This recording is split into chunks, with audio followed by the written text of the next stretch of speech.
Sobre planejamento, sem dúvida nenhuma que tem que ter, né? Eu discordo um pouquinho do seu amigo, eu espero de verdade que ele tenha chegado no Aconcagua, porque eu sei como é gostoso a gente realizar sonhos, né?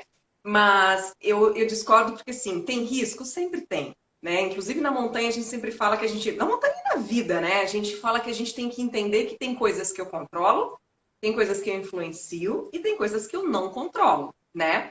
E na natureza a gente não controla. Agora, por exemplo, eu estava no Tupungato em janeiro, né, desse ano, que é um vulcão, fica no Chile. Ele tem em torno de 6.565 metros. Às vezes tem uma diferençazinha de metros, dependendo, né, de aonde a gente pesquisa, mas é por volta disso.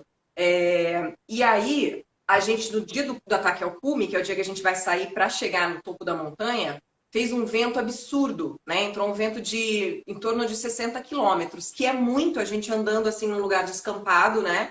Com vento batendo, com mochila e tal. E a gente teve que abortar a subida pro cume. Ninguém fez cume. Então, assim, existem essas coisas que a gente não controla. Então, estar lá na montanha é um super aprendizado, porque você aprende a abrir mão do seu controle. Porque, por exemplo, eu sou uma excelente controladora, né? Então, eu quero o tempo todo ficar controlando as Também. coisas. Então, talvez não por acaso eu tenha escolhido estar num lugar onde eu não controlo absolutamente nada no sentido da natureza. E a gente tem que lidar com isso, porque assim, é lidar com frustração? Claro que é, porque eu me preparei, eu fui lá porque eu queria chegar no cume.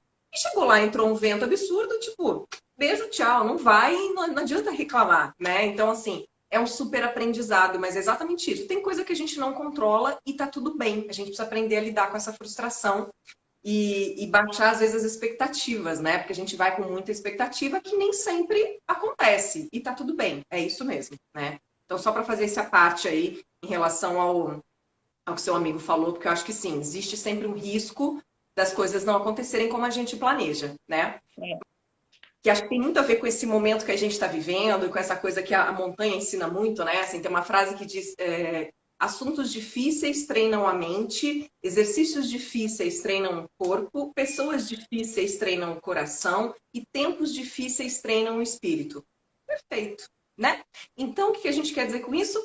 Escolham coisas difíceis. Não adianta escolher entre o caminho fácil e o certo, a gente sempre deve escolher o certo, que nem sempre é o mais fácil. Mas as coisas que são mais difíceis, de verdade, elas transformam a gente em pessoas muito mais fortes, em pessoas muito mais capazes, né? Então, assim, não escolham nunca o caminho mais fácil, escolham o certo, mesmo que seja o mais difícil, né? E o que eu acho interessante dessa coisa da montanha é o seguinte: primeiro, assim, que eu não tenho um super currículo de montanha, não, tá? Era exatamente isso que eu ia falar. É uau para quem não tem muita experiência, para quem não é desse mundo, parece, nossa senhora, quanta coisa ela já fez e tal. Mas eu sou de verdade uma novata no montanhismo, tá? É que eu sou uma apaixonada. E como uma apaixonada, eu falo nisso o tempo todo, todos os dias, para todo mundo. Então, acho que parece que é até mais do que eu já fiz. Mas, enfim. Mas é a minha história, é a minha paixão. Então, sim, eu fico muito feliz de ter tido essas experiências, né? E o que eu falo que é muito interessante, que a montanha me treinou, vamos dizer assim, né? Para ser uma pessoa mais forte.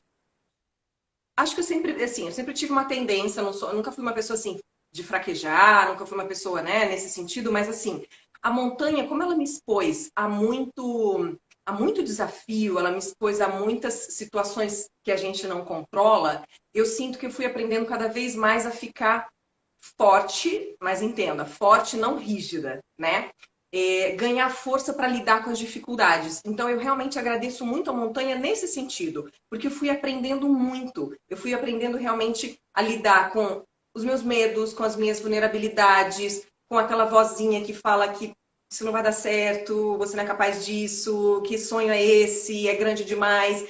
Então, nesse sentido, eu agradeço muito a montanha, porque eu fui realmente me conhecendo muito mais e me transformando nessa pessoa mais forte para buscar o que quer na vida, para buscar o seu sonho e para não desistir diante do primeiro ventinho, diante do primeiro obstáculo. Então, essa é a minha história. Eu acho que cada um tem que descobrir a sua montanha, no sentido de encontrar a sua força, né? Aquilo que realmente faz você encontrar o seu melhor.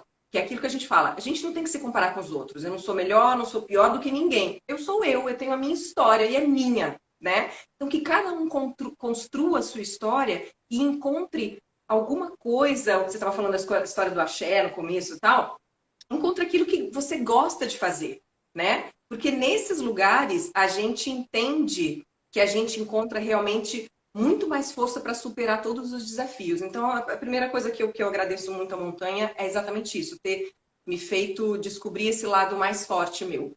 Forte nesse sentido, tá? Não é que eu não tenha medo, não é que eu não seja vulnerável, não é nada disso. Mas é realmente descobrir o lado o melhor que a gente tem, né?